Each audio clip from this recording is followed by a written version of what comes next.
नमस्कार, बहुत स्वागत है आपका। आप देख रहे हैं किस्मत कनेक्शन और मैं हूं आपके साथ शैलेंद्र पांडे। आज हम बात करेंगे आपके आँखों की। आँखों में समस्या किन ग्रहों की वजह से होती है और आँखों की समस्या दूर करने के उपाय क्या हैं, इस विषय पर चर्चा करेंगे। हम आज बात कर रहे हैं आँखों की समस्याओं के बारे में, आँखों की बीमारियों के बारे में। तो आँखों के रोग का ज्योतिष से और ग्रहों से क्या संबंध है? देखिए, आँखें मानव जीवन की सबसे अमूल्य निधि हैं। आँखें आपको दुनिया से और लोगों से परिचित करवाती हैं।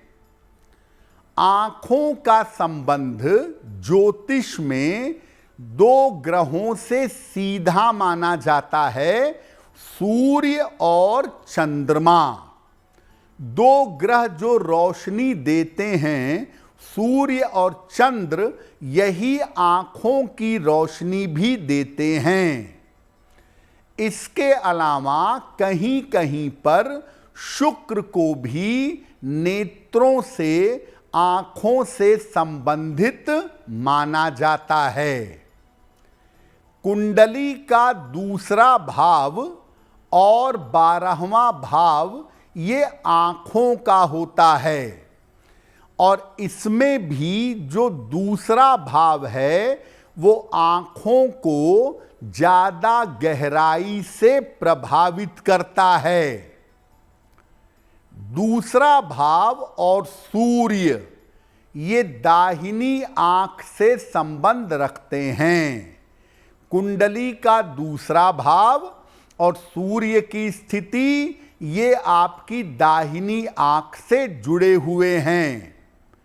12वां भाव 12th हाउस और चंद्रमा ये बाईं आंख से संबंध रखते हैं। यानी दाहिनी आंख के स्वामी हैं सूर्य और बाईं आंख के स्वामी हैं चंद्रमा। आंखों की बहुत सारी समस्या है। आंखों का कमजोर होना, चश्मा लग जाना, रोशनी कम हो जाना, आंखों के लेंस में दिक्कत आ जाना, बड़ी सारी समस्या है। कब व्यक्ति को आंखों की समस्या हो जाती है, ये समझते हैं। देखिए, अगर कुंडली के दूसरे भाव में या 12वें भाव में पाप ग्रह बैठ जाएं तो आंखों में समस्या की संभावना बनती है। अगर सूर्य कुंडली में ज्यादा कमजोर हुआ या चंद्रमा ज्यादा कमजोर हुआ, आंखें खराब होंगी। अगर कुंडली में शुक्र और सूर्य का संबंध बनता हो तो भी ये आंखों को कमजोर करता है, आंखें खराब करता है।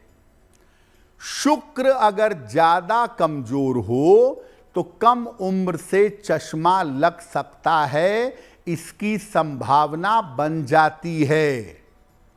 जिनकी कुंडलियों में सूर्य ज्यादा खराब है उनको ग्लूकोमा होने की, यानी आंखों की रोशनी चले जाने की संभावना रहती है। शुक्र अगर ज्यादा खराब है कुंडली में तो एक आंख की रोशनी चली जाती है, एक आंख से जीवन चलाना पड़ता है। ऐसा भी देखा गया है कि कभी कभी शनि और मंगल के संबंध से दुर्घटना में आंखें चली जाती हैं या आंखों में दिक्कत आ जाती है। अगर आंखों से मंगल का संबंध बनता हो तो आंखों की सर्जरी जरूर होती है। हालांकि आजकल लेसिक, लेजर जैसी भी सर्जरी होती है, जो बड़ी मामूली होती है, लेकिन बड़ी या छोटी सर्जरी आँखों की जैसी भी हो, उसके लिए मंगल की भूमिका अवश्य होती है। अब अगर आपकी आंखें कमज़ोर हों, आप चश्मा लगाते हों, तो कोई बात नहीं। क्या उपाय करें जिससे आंखें और ज़्यादा खराब ना हों, आंखों की कमज़ोरी थोड़ी कम हो जाए? रोज सवेरे उगते हुए सूर्य को अगर आप जल अर्पित करें तो बहुत बेहतर होगा।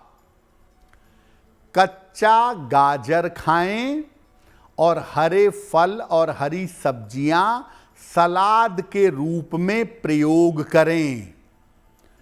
सलाह लेकर एक माणिक्य अगर आप धारण करें तो आपके लिए बेहतर होगा। नियमित रूप से त्राटक का अभ्यास करें। त्राटक होता है किसी ऑब्जेक्ट को सामने रखकर लगातार उसको देखें। तो ऐसी स्थिति में कहूँगा मैं कि हरे रंग का एक बिंदु बना लें या हरे रंग की कोई वस्तु रखें और उसको लगातार 1 मिनट 2 मिनट सुबह शाम लगातार देखने का प्रयास करें। खाली पेट बिल्कुल ना रहें। खाली पेट का रहना भी आंखें कमज़ोर करता है। और अपने दांतों को नाखून से मत काटिए, क्योंकि इससे भी आंखें कमज़ोर होती हैं। देखिए, 2 स्थितियां होती हैं आंखों की।